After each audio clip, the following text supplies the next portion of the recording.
Brought to you by Tata Tea Agni, Hire and ITEL. नमस्ते, हम हैं सिद्धांत और आप देखना शुरू कर चुके हैं ललन टॉप शो। और आज शो की शुरुआत करेंगे जम्मू कश्मीर की विधानसभा में हुए झगड़े से, हाथापाई से। सबसे पहले आप ये वीडियो देखिए।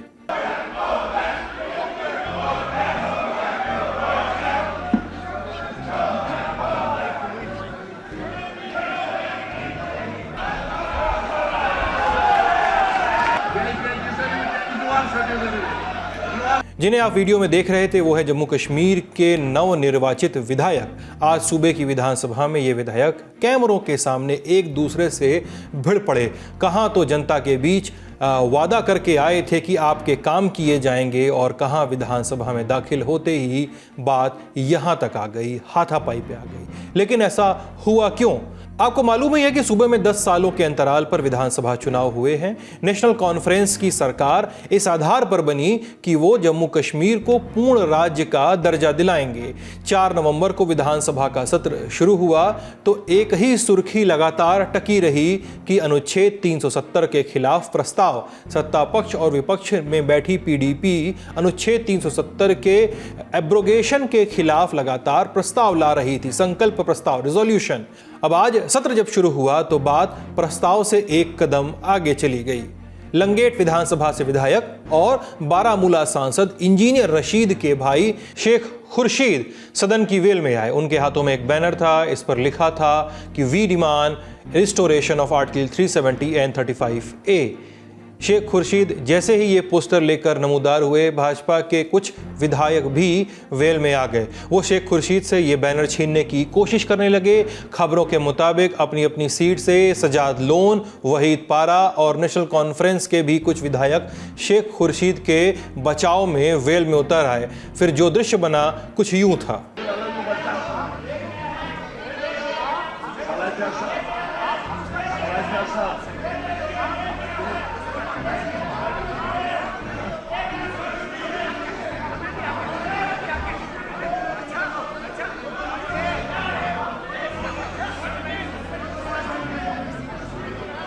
इसके बाद विधानसभा स्पीकर अब्दुल रहीम राथर ने मार्शलों को आदेश दिया। भाजपा के 3 विधायक सदन के बाहर कर दिए गए। खबरों में छपा कि 3 विधायक घायल भी हुए थे। जैसे ये बवाल हुआ तो पीपल्स डेमोक्रेटिक पार्टी यानी पीडीपी के विधायक अब्दुल वहीद पारा ने विधानसभा में एक प्रस्ताव पेश किया। आशय साल 2019 में जो अनुच्छेद 370 और 35A को निष्प्रभावी किया गया था, उसके खिलाफ विरोध दर्ज कराना। इस प्रस्ताव में क्या लिखा था, ऑपरेटिव पार्ट जानते हैं। ये विधानसभा अनुच्छेद 370 और 35A के असंवैधानिक और एक तरफा निष्प्रभावीकरण को की निंदा करती है। इस कदम ने जम्मू कश्मीर को उसके स्पेशल स्टेटस से वंचित किया है। विधानसभा की मांग है कि अनुच्छेद 370 और 35A उनके मूल स्वरूप में फिर से लागू किया जाए। साथ ही साल 2019 में आए जम्मू कश्मीर पुनर्गठन कानून द्वारा लाए गए बदलावों को भी वापस लिया जाए। जब इस प्रस्ताव की कॉपी सामने आई तो इस पर कुछ विधायकों के दस्तखत भी मौजूद थे। सजाद लोन एमएलए हंदवाड़ा, शेख खुर्शीद लंगेट के एमएलए, वहीद पारा पुलवामा के विधायक और मीर मोहम्मद फयाज जो हैं कुपवाड़ा के विधायक, इनके दस्तखत थे। प्रस्ताव आया तो विधानसभा में हल्ला मचा और हल्ले गुल्ले के बीच फिर से छीना झपटी के दृश्य सामने आए। खबर आई कि भाजपा के कुछ विधायकों ने, अन्य विधायकों ने प्रस्ताव की प्रति को छीनकर फाड़ दिया। कार्रवाई को कुछ देर के लिए स्थगित कर दिया गया और जब कार्रवाई स्थगित हुई तो नेतागण बाहर निकले। मीडिया में सवाल पूछा गया कि अंदर क्या हुआ था। सुनिए उन्होंने क्या बताया। हमने जो है बिल्कुल जमहूरी तरीके से जिस वक्त सेशन का जो शेड्यूल जिस वक्त अनाउंस हुआ उस वक्त हमने असेंबली सेक्रेटरीट को अप्रोच किया। हमने कहा कि हम 370 और 35A और जो 5 अगस्त का जो फैसला लिया गया, हम उस सिलसिले में एक रेजोल्यूशन लाना चाहते हैं। लेकिन उस वक्त हमें कहा गया कि कोई प्रोविजन नहीं है, ये एक छोटा सा एक मुख्तसर सा सेशन है। उसके बाद हमने बात करने की कोशिश की, हमें बात करने का मौका नहीं दिया गया। इसके अलावा हमारे पास क्या बचता था? रेजोल्यूशन हमने एक्सेप्ट किया, साइन किया, वो वीक है।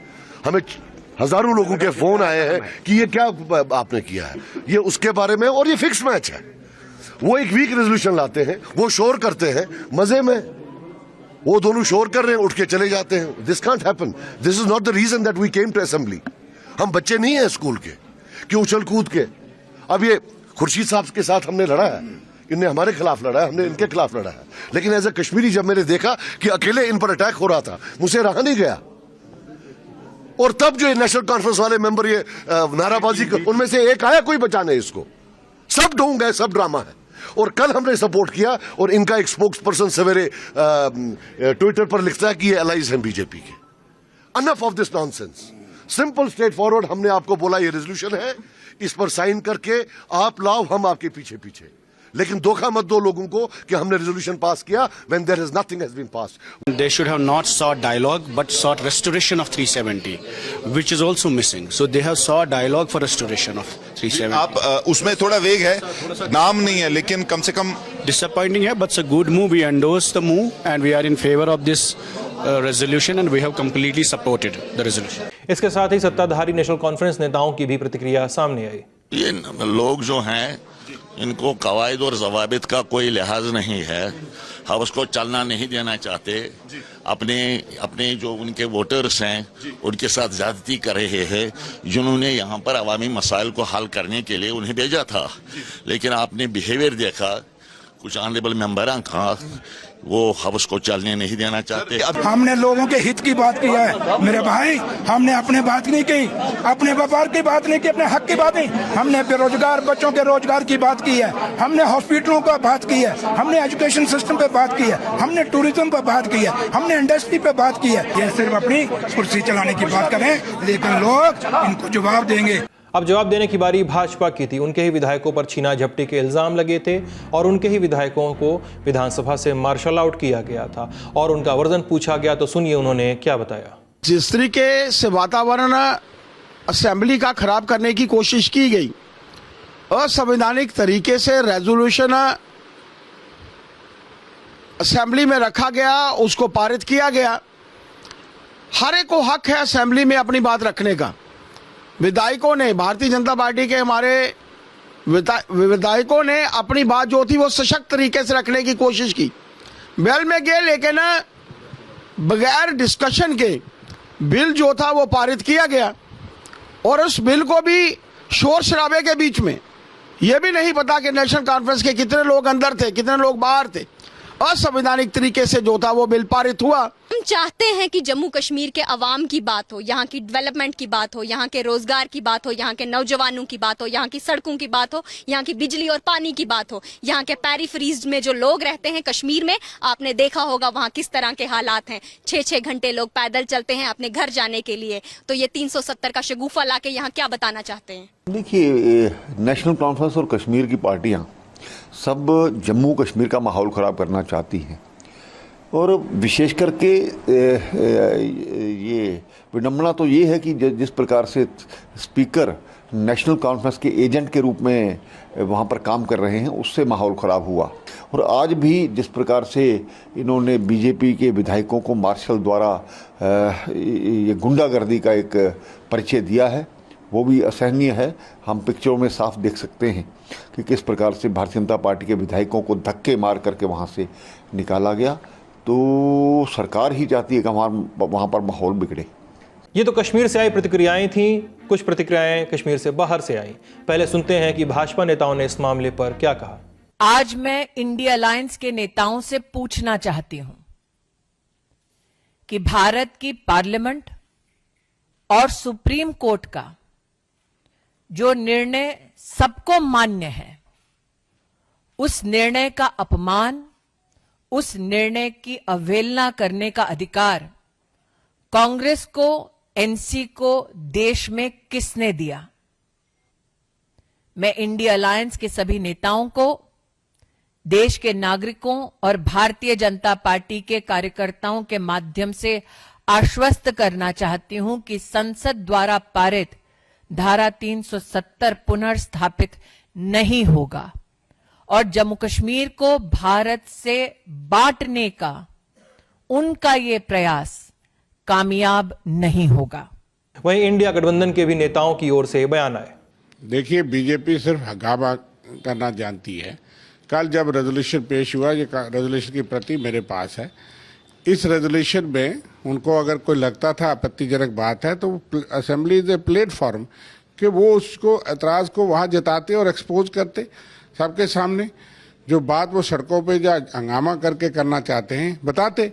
एक तरफ से उनके नेशनल स्पोक्स पर्सन ने अमित मालवीय जी ने ट्वीट करके कहा कि ये 2019 की अगली सोच है, और दूसरी तरफ से यहाँ बीजेपी जो है वो कंफ्यूज और यहाँ जो है वो हंगामा कर रही है।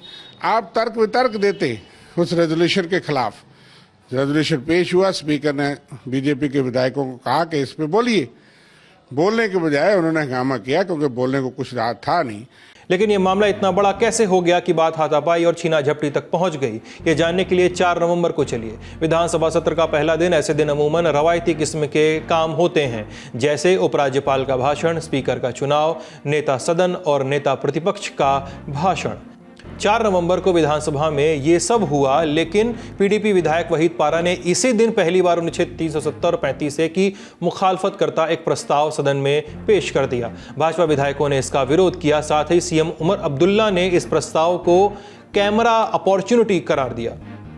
लेकिन 6 नवंबर को उमर अब्दुल्ला के ही डिप्टी सीएम सुरेंद्र चौधरी ने आर्टिकल 370 की मुखालफत में ही प्रस्ताव पेश कर दिया। इसका मजमून कुछ यूं था कि विधानसभा जम्मू कश्मीर के स्पेशल स्टेटस पर जोर देती है। इस स्टेटस से प्रदेश के लोगों की पहचान, संस्कृति और अधिकारों को संरक्षण प्राप्त होता है। विधानसभा की केंद्र सरकार से दरखास्त है कि राज्य का स्पेशल स्टेटस वापस लाने के लिए फिर से यहां से चुने हुए प्रतिनिधियों से संवाद स्थापित किया जाए। स्पेशल स्टेटस को वापस लाने की प्रक्रिया में राष्ट्रीय एकता और जम्मू कश्मीर के लोगों की वाजिब ख्वाहिशों का ख्याल रखा जाएगा, ऐसी उम्मीद है। प्रस्ताव को पेश करते ही सदन में हंगामा शुरू हो गया। बीजेपी के विधायकों ने इस प्रस्ताव का विरोध किया। सदन में हो रहे हंगामे के बीच विधानसभा स्पीकर ने प्रस्ताव पर ध्वनि मत से वोटिंग कराई और प्रस्ताव को पास कर दिया। और इसके बाद आया आज ये प्रस्ताव, जिसके बाद बवाल हुआ था जो हमने अभी बताया। और बात वही कि राज्य के स्पेशल स्टेटस को फिर से रिस्टोर किया जाए। आप ध्यान देंगे कि अलग अलग मौकों पर विधानसभा में आर्टिकल 370 के खिलाफ प्रस्ताव लाए जा रहे हैं। ध्यान दें कि ये संकल्प प्रस्ताव है, यानी रिजोल्यूशन है। ये कोई विधेयक नहीं है कि जिनके कानून की शक्ल लेने की ज्यादा संभावना है। ऐसे में इन प्रस्तावों की स्टैंडिंग क्या है? क्या उपराज्यपाल या केंद्र सरकार या संवैधानिक पदों पर बैठे व्यक्ति या संस्थाएं इन प्रस्तावों के प्रति किसी रूप में बाध्य हैं? क्या ये प्रस्ताव 370 और 35A की वापसी का रास्ता किसी भी रूप में खोलते हैं? स्पेशल स्टेटस की वापसी कैसे होगी या नहीं होगी? और या ये केवल कैमरा एक्सरसाइजेज हैं? हमने विशेषज्ञों से समझने की कोशिश की, आप भी सुनिए। जो स्टेट विधानसभाएं हैं, यानी पूरे जो राज्य हैं, कश्मीर में तो आपको मालूम है कि ये इस वक्त राज्य नहीं है बल्कि एक यूनियन टेरिटरी है।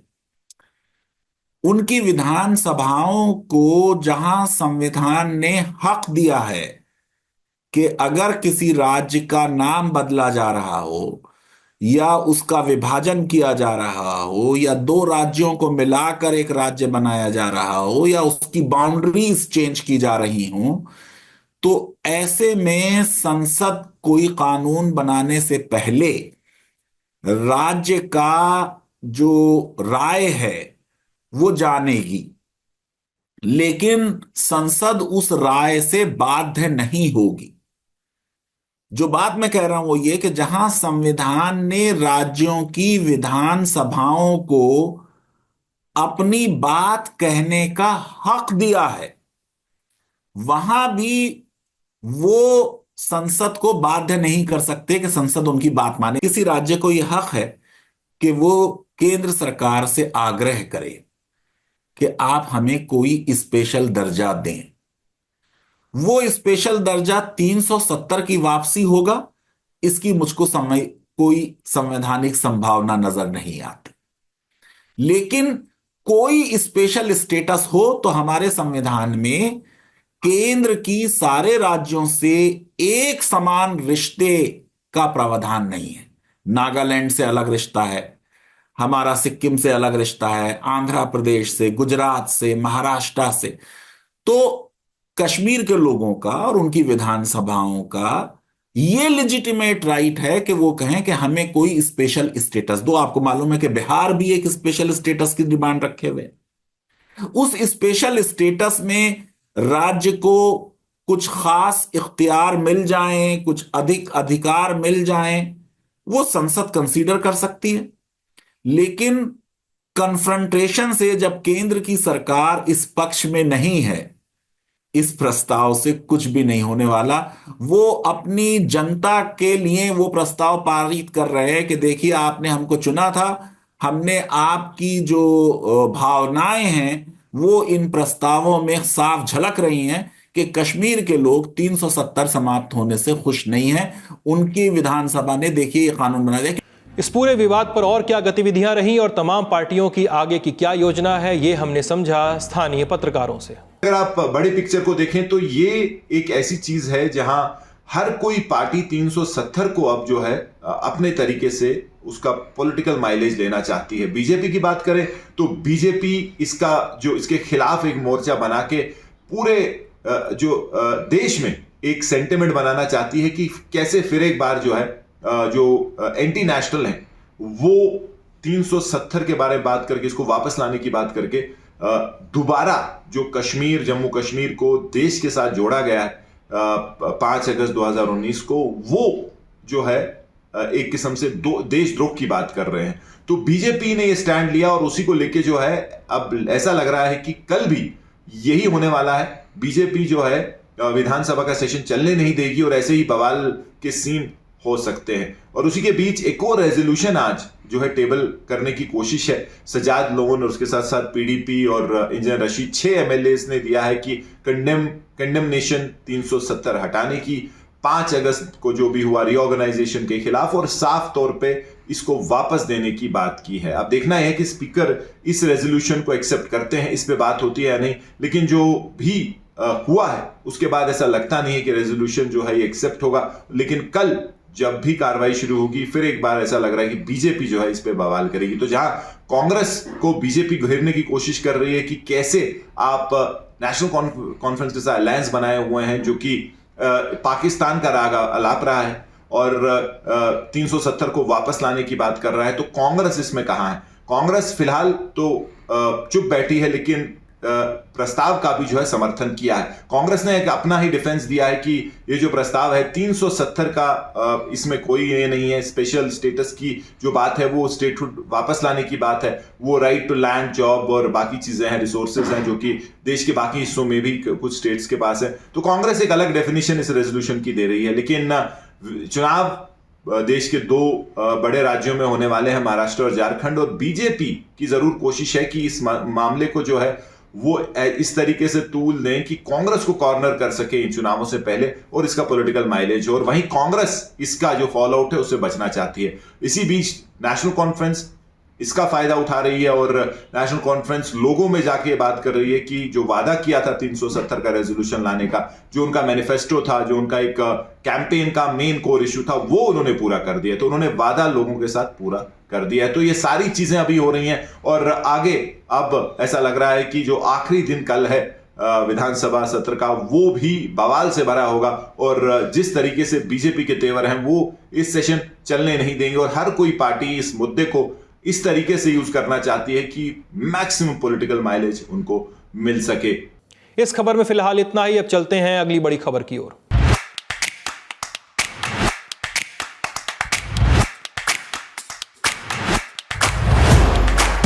इस खबर में चलते हैं सुप्रीम कोर्ट और आज आए कुछ बड़े फैसलों का जिक्र करेंगे। आज सुप्रीम कोर्ट की संवैधानिक बेंच ने एक अहम मुद्दे पर फैसला सुनाया। बेंच ने कहा कि अगर नियम अनुमति नहीं देते हैं तो सरकार को किसी भी भर्ती के नियमों और अर्हता एलिजिबिलिटी के क्राइटेरिया में भर्ती के प्रक्रिया के दौरान बीच में बदलाव करने का कोई अधिकार नहीं है। इस बेंच में जज थे chief justice of India DY Chandrachud, justice Rishikesh Roy, justice PS Narasimha, justice Pankaj Mittal और जस्टिस मनोज मिश्रा।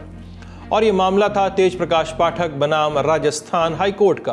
क्या है ये केस? साल 2009 में चलते हैं। राजस्थान हाई कोर्ट में अनुवादकों की 13 रिक्तियां आई, 13 पोस्ट आई।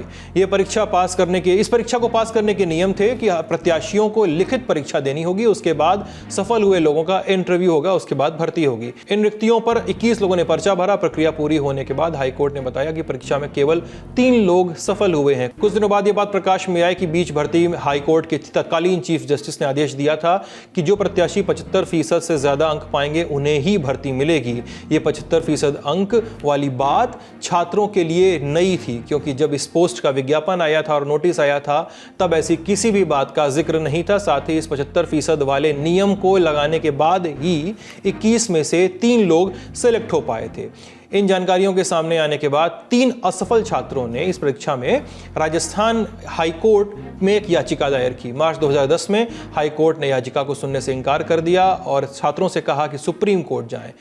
छात्र सुप्रीम कोर्ट पहुंचे। उन्होंने तर्क दिया कि हाईकोर्ट के चीफ जस्टिस का 75% वाला नियम जो है वो ऐसा है कि जैसे खेल खत्म होने के बाद खेल के नियम बताए जाएं। स्टूडेंट्स ने साल 2008 के मंजूश्री बनाम आंध्र प्रदेश सरकार केस का हवाला दिया, जिसमें तब सुप्रीम कोर्ट ने आदेश दिया था कि भर्ती के नियम भर्ती प्रक्रिया के बीच नहीं बदले जा सकते हैं। मार्च 2023 justice RM Lodha, justice Chelameswar और जस्टिस मदन लोकुर की बेंच ने, 3 जजों की बेंच थी, उन्होंने कहा कि साल 2008 वाला जो आदेश है वो सख्ती से लागू करेंगे तो राजस्थान हाईकोर्ट को 3 के बजाय सभी 13 पोस्ट पे भर्ती करना होगा। लेकिन बिना जांच के, बिना स्क्रूटनी के ऐसी सख्ती लागू करना शायद सही नहीं होगा, जनता के हित में नहीं होगा। तब कोर्ट ने साल 1973 की हरियाणा सरकार बनाम सुभाष मारवा केस का हवाला दिया था। इसमें हरियाणा सरकार ने सिविल जजों की नियुक्ति में जरूरी से भी कम अंक पाने वाले लोगों को भर्ती करने से इनकार कर दिया था। तब कोर्ट ने कहा था कि एलिजिबल लोगों को नहीं भर्ती करेंगे तो न्यायपालिका की सेवा में हाई स्टैंडर्ड बनाए रखना मुश्किल होगा। ऐसा करना हाई स्टैंडर्ड बनाए रखने के लिए जरूरी है, ये सरकार के तर्क थे।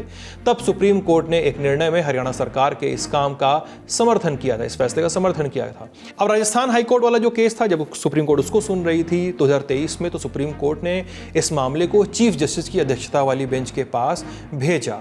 सुनवाई के बाद जुलाई 2023 में फैसला सुरक्षित रख लिया गया, जिसे आज सुनाया गया। फैसले की खास बातें जानते हैं। भर्ती प्रक्रिया विज्ञापन से शुरू होती है, भर्ती पूरी करके ही खत्म होती है।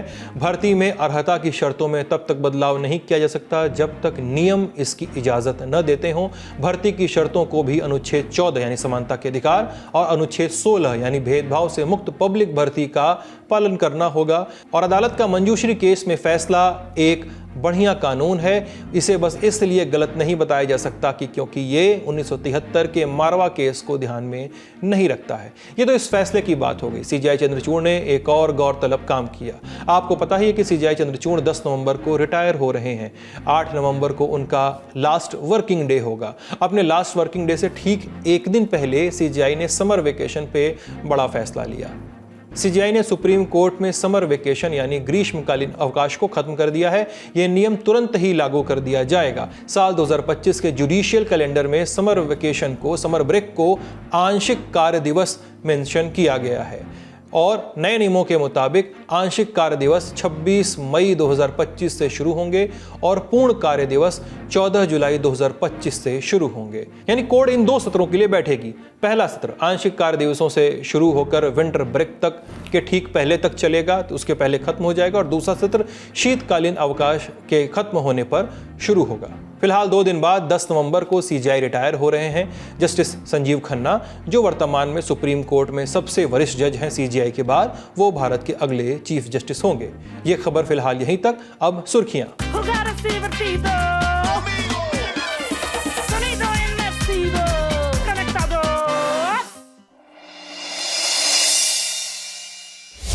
पहली सुर्खी दिल्ली में बढ़ते प्रदूषण पर सुप्रीम कोर्ट की सख्ती के बाद केंद्र सरकार ने पराली जलाने वाले किसानों पर जुर्माना दोगुना कर दिया है। पर्यावरण मंत्रालय ने गुरुवार को एक नोटिफिकेशन जारी करके इसकी जानकारी दी। अगर 2 एकड़ से कम जमीन वाला किसान पराली जलाता है तो उसे 2500 रुपए की जगह अब 5000 रुपए जुर्माना देना होगा। 2 से 5 एकड़ तक 10,000 रुपए और 5 एकड़ से ज्यादा जमीन वालों को 30,000 रुपए जुर्माना देना पड़ेगा। उत्तर प्रदेश, पंजाब, हरियाणा, राजस्थान और दिल्ली सरकारों को भी ये नियम लागू करना होगा। 4 नवंबर को सुनवाई में सुप्रीम कोर्ट ने पंजाब और हरियाणा सरकार को फटकार लगाई थी। कोर्ट ने बढ़ते प्रदूषण और पराली जलाने को लेकर दोनों राज्यों की सरकारों से जवाब मांगा था। इस पर अमिकस क्यूरी यानी अदालत मित्र अपराजिता सिंह ने बताया था कि दिवाली के समय खेतों में आग लगने की घटनाएं बहुत ज़्यादा हुई हैं। दिवाली से एक दिन पहले 160 खेतों में आग लगी थी, जबकि दिवाली के दिन ये संख्या 605 हो गई। प्रदूषण की जो मात्रा है वो 10 से 30% तक बढ़ गई थी। इस पर कोर्ट ने पंजाब पंजाब और हरियाणा सरकारों को अक्टूबर के आखिरी 10 दिनों के दौरान खेतों में आग लगने और पराली जलाने की घटनाएं बढ़ने पर 14 नवंबर तक अपना जवाब दाखिल करने को कहा था। कोर्ट ने यह भी कहा कि दिल्ली सरकार हलफनामा दाखिल करते समय यह भी बताएगी कि क्या राज्य की सीमा के अंदर खेतों में आग लगने की घटनाएं हुई हैं। सुनवाई के दौरान कोर्ट ने पराली जलाने पर लगने वाले जुर्माने को भी हास्यास्पद बताया था, जिसके बाद आज जुर्माने को रिवाइज करके दोगुना कर दिया गया। अगली सुर्खी, सलमान खान के बाद अब अभिनेता शाहरुख खान को जान से मारने की धमकी मिली है। खबरों के मुताबिक उनसे 50 लाख रुपए की रंगदारी की भी मांग की गई है। धमकी मिलने के बाद शाहरुख की टीम ने शिकायत दर्ज करवाई। मुंबई पुलिस ने शिकायत मिलने के साथ ही मामले की जांच शुरू की और मुंबई में मौजूद शाहरुख के घर मन्नत के बाहर सिक्योरिटी बढ़ा दी गई है। मुंबई पुलिस से मिली जानकारी के मुताबिक सबसे पहले 5 नवंबर को बांद्रा पुलिस थाने में एक अज्ञात कॉलर का कॉल आया। इसमें धमकी दी गई। कॉलर ने धमकी दी कि अगर मुझे 50 लाख रुपए नहीं मिलते हैं तो वो बैंड स्टैंड वाले शाहरुख को मार देगा। जब कॉलर से उसका नाम पूछा गया तो उसने जवाब दिया कि मेरे लिए ये मैटर नहीं करता, मेरा नाम हिंदुस्तानी है। मुंबई में बांद्रा पुलिस स्टेशन में एक अपराध पंजीबद्ध हुआ है जिसमें शाहरुख खान को धमकी दी गई थी।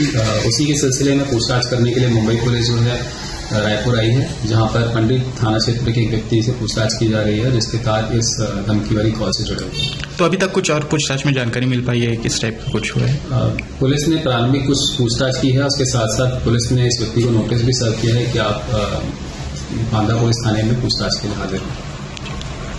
कॉल करने वाले का नंबर ट्रेस किया गया। नंबर छत्तीसगढ़ के रायपुर के फैजान खान का निकला। इधर पुलिस ने मुकदमा भी लिखा। भारतीय न्याय संहिता की धारा 308(4) और 351(3)(4) में ये मुकदमा लिखा गया और मुंबई पुलिस की एक टीम रायपुर के लिए रवाना हो गई।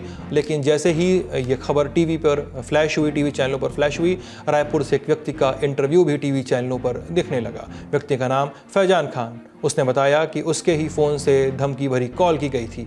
फैजान खान ने और क्या खुलासे किए, सुनिए उन्हें। My phone was lost and I already did complaint at Khamadi police station. Today Mumbai police, they came to me, to my house and they were asking about that call. I told them that I'm an advocate, my phone was lost and who did this call I don't know about that. ये जो मेरा WhatsApp था दूसरे mobile पे चालू था, इस पे जिससे अभी एक्सेस हो रहा है नंबर, और सिम कार्ड दूसरे मोबाइल पे लगा था जो चोरी हो गया है। तो जो चोरी हो गया मोबाइल सिम कार्ड, उससे कॉल गया है, व्हाट्सएप से कॉल नहीं गया है उनको। तो उनको पुलिस को मैंने बता दिया पूरा कि भाई जो मोबाइल चोरी है उसमें से कॉल गया, आप उसको ट्रैक कर रहे हैं उसको। तो जब ये कॉल किया गया, परसों बताया जा रहा है कि बांद्रा पुलिस स्टेशन में ये कॉल गया और 50 लाख का फिरौती भी बोला गया और कहा गया कि शाहरुख खान कॉन्सिक्वेंसेस फेस करेंगे, तो तब आप एग्जैक्टली आपकी लोकेशन क्या थी? मैं रायपुर में था। रायपुर कोर्ट में था उस वक्त। रायपुर कोर्ट में था। अच्छा, आप एसपी ऑफिस पर भी थे, आपने बताया? एसपी ऑफिस पे भी था मैं। एक आरटीआई दिया था मैंने वहाँ पे, इन्फॉर्मेशन ऑफिसर को। और उसके बाद मेरे केसेस लगे थे यहाँ पे, वहाँ पे था मैं उस वक्त। आप अपनी रूटीन प्रोसीडिंग्स। आप एक और एक चीज क्लेम कर रहे हैं कि अंजाम मूवी का एक सीक्वेंस है जिसमें शाहरुख खान ये क्लेम कर रहे हैं और बोल रहे हैं, उनका एक नेगेटिव कैरेक्टर है उस मूवी पर में, और वो बोल रहे हैं कि हिरन को पका के खाने के लिए वो अपने नौकर को इंस्ट्रक्ट कर रहे हैं, और वो ये भी कह रहे हैं, उनकी जब मॉम उन्हें कहते हैं कि बेकसूरों को नहीं मारना चाहिए तो कहते हैं मजा आता है इसमें। तो आपने ये क्यों क्लेम किया है कि ये अब्सर्ड सीन अंजाम मूवी से जो बहुत पुराना है, इसकी वजह से भी आपको टारगेट किया जा रहा है? देखिए, बिश्नोई समाज के मेरे बहुत सारे दोस्त हैं और उनमें 29 धर्म होते हैं। उसमें से एक धर्म उनका ये भी है कि वो हिरन की रक्षा करते हैं वो। तो ऐसे में अगर एक मुसलमान इस तरह के डायलॉग बोलता है तो जाहिर सी बात दो कम्युनिटी के बीच में लड़ाई झगड़ा होता है। वैसे आजकल का माहौल जो अच्छा नहीं है मुसलमान और हिंदू के बीच में, इसलिए मैंने कंप्लेंट किया कि इस मूवी को बैन किया जाए, इस पे प्रॉपर एफआईआर दर्ज हो इस पे। लेकिन क्या आपको किसी ने इस मूवी से रिलेटेड कोई कुछ बोला हो? क्योंकि अचानक से बहुत अपसर्ड है कि इसका कनेक्शन आपसे निकाल लिया जाए जो अपनी रूटीन लाइफ यूजुअल लीड कर रहे हैं। देखिए, अभी ये कंप्लेंट करने के कुछ दिन बाद ही मुझ पे ये ऐसा हुआ। जिसने भी मोबाइल मेरा लिया या गिर गया, मुझे मालूम नहीं इस बारे में, लेकिन मुझे लगता है कि बाकी पुलिस इन्वेस्टिगेशन करेगी अपना। वो मुझे लगता है ऐसा कि ऐसा हुआ है कि उसकी वजह से ही मुझको फंसाने की कोशिश की जा रही है। आज का ललन टॉप शो यहीं तक। अपना और अपनों का ख्याल रखिएगा। आप सभी को छठ पर्व पर हमारी ढेर सारी शुभकामनाएं पहुंचे। मस्त रहिए, स्वस्थ रहिए, देखते रहिए ललन टॉप। Good night.